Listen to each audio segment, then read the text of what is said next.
This armor, though displayed prominently every day, remained gathering dust for decades, its exorbitant price astronomical in this small town. One day, a knight passing by spotted it and immediately took a liking to it.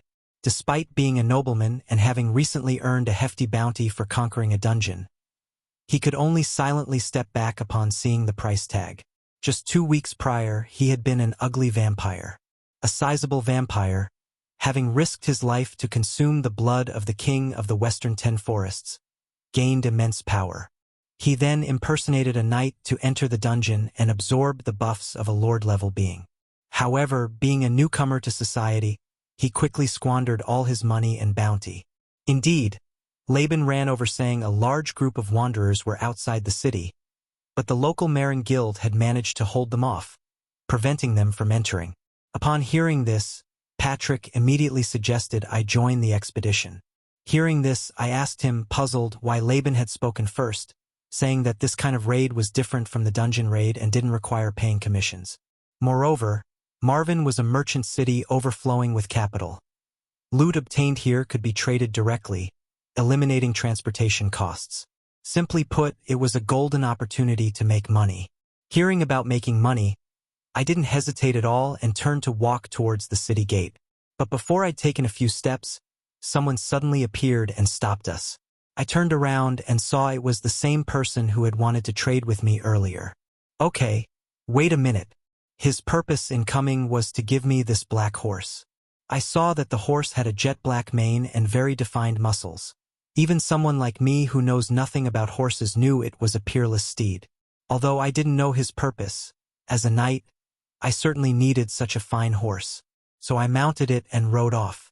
Meanwhile, in the forest on the eastern outskirts of Marin, 2 goblins were enjoying their spoils when they suddenly heard the rapid sound of hooves behind them and turned to look.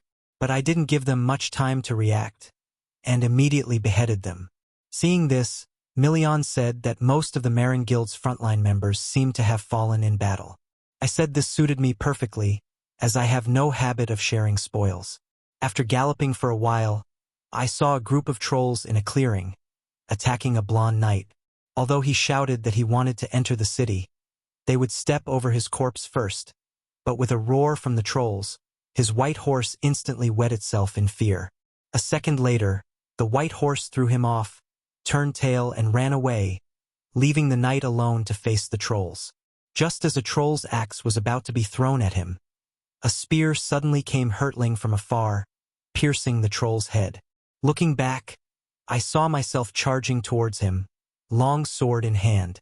Reaching him, I swiftly beheaded another troll, followed by several more strikes, cutting down the trolls surrounding him. They were all shredded. Just as he rose to thank me and ask my name, another troll charged from afar. Without a word, I raised my long sword and hurled it at him, killing the troll before its claws could reach him. Then I said, "Does asking such questions matter now? If you die here, it's all meaningless." He laughed and said that if he survived this time, he would come back to ask my name again. He pulled out his sword and returned to the battlefield. After the aerial battle ended and he returned to the city, the knight embellished his account of the campaign, describing how ferocious and valiant the wanderers were. He also said that in the critical moment of the battle, a dark horse knight fortunately appeared in time and saved the day.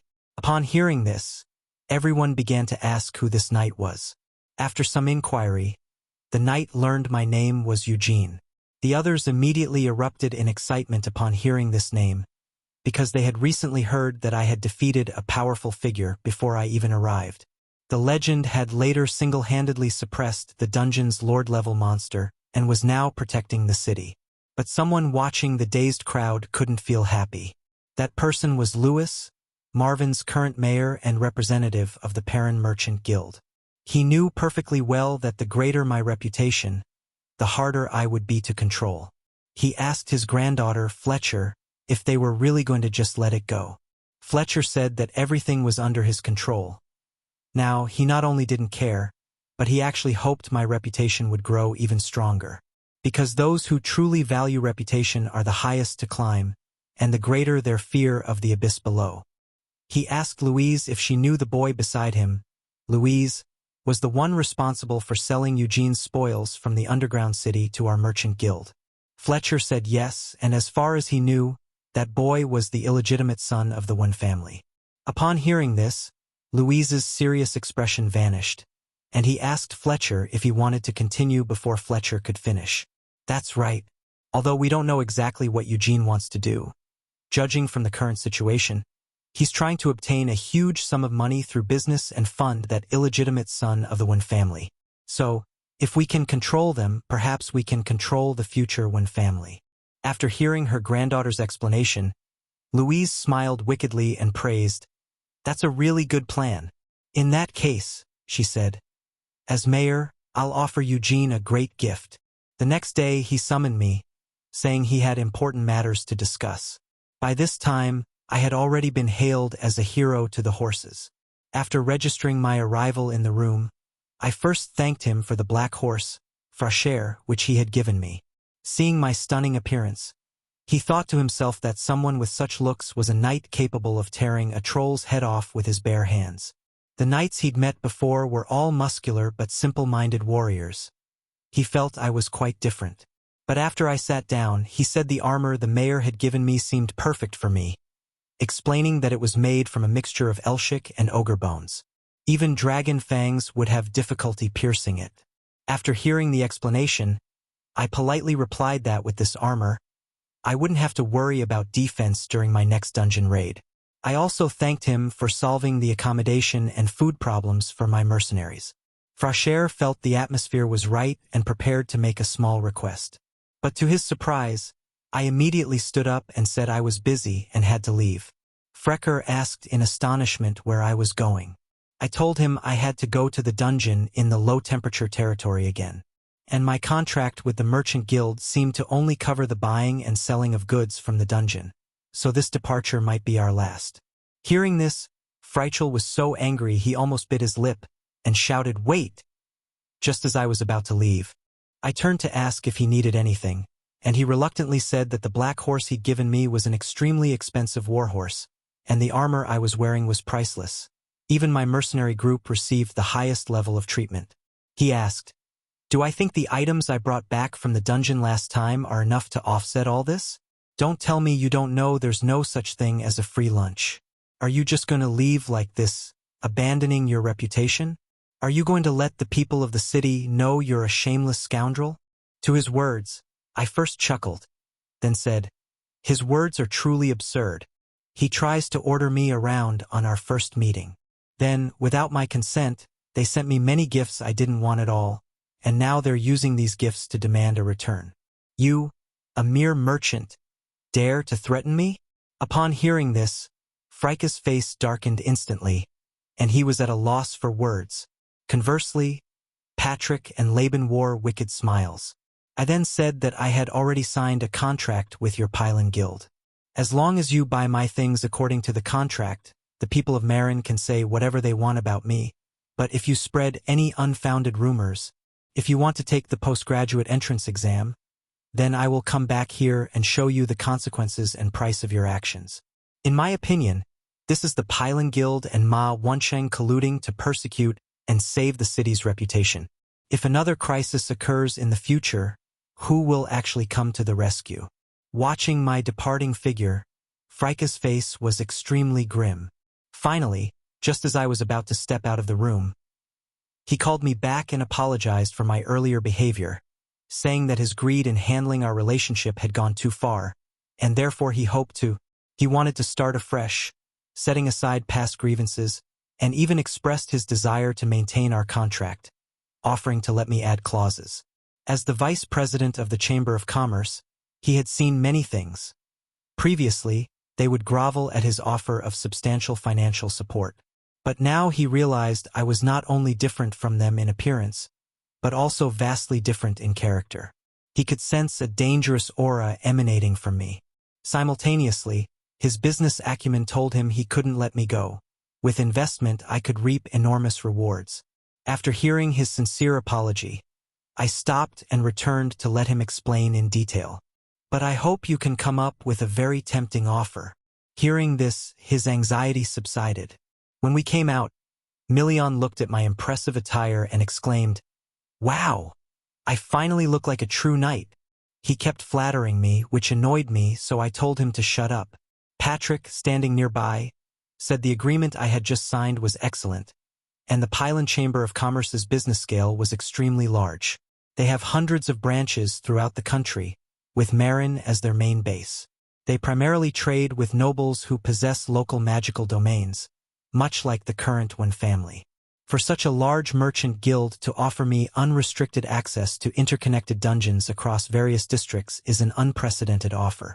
After walking for a while, just before we arrived at the dungeon in the low-temperature territory, a bald man stepped forward, saying I looked too delicate and wondered if I could hold a sword properly. Wait, he had barely finished speaking when Kamara approached and greeted me. Now that Sir Wen had passed away, Kamara had successfully taken over as the new lord. Kamara quietly told me that after his brother Beltal's last plan failed, he had recruited another group of mercenaries. He seemed uneasy about this dungeon raid, as he felt the mercenaries looked like bandits, so Kamara decided to appoint me as the captain of the raiding party. The bald man in the distance stood up and asked if I would become captain if I died inside. After all, anyone can predict what will happen in this dungeon, and we can't afford to be leaderless. I didn't waste any more words arguing with him, saying that if I really died, I'd make you, the rabbit, the captain.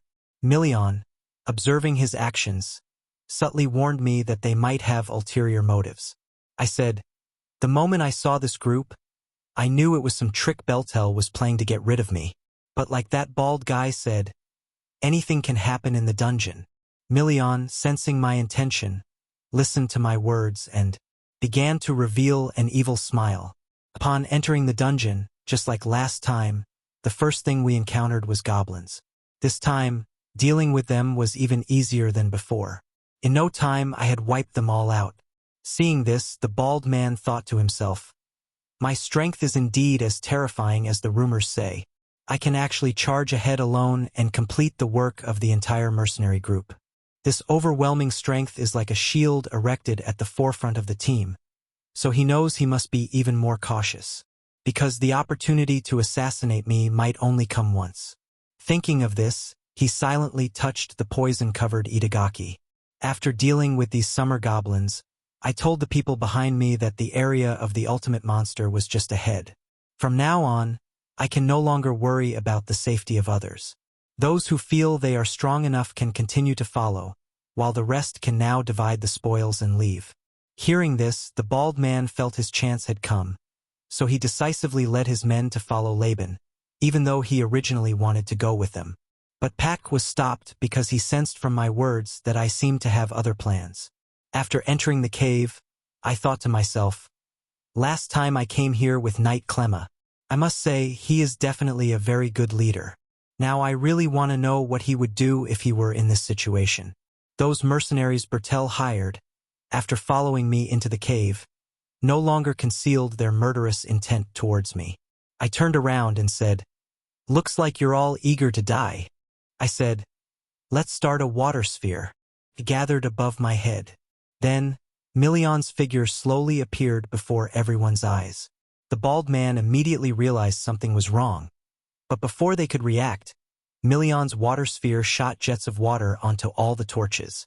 The people, deprived of their sight, immediately panicked, but as a vampire, I could see the scene in the cave clearly. So I turned, drew my sword, and charged into the crowd, indiscriminately slaughtering the mercenaries, listening to their screams and the stench of blood in the air. They were completely panicked. But when they swung their swords forward, they realized their blades had all struck their own teammates. Those who clearly saw my figure all screamed and died. In his panic, the bald man finally pulled out a flint and steel, but the screams around him made his hands tremble, and he couldn't produce a spark. After a mere 2 minutes, the screams abruptly stopped, followed by a deathly silence. At that moment, I walked up to him and helped him light a fire, using the faint light to illuminate the scene. Upon seeing the sight before him, the bald man was too terrified to utter a word. In his previous life, not only had he possessed a lord-level boss, but all his minions were now corpses. At the same time, I bared my fangs and bit down on his neck.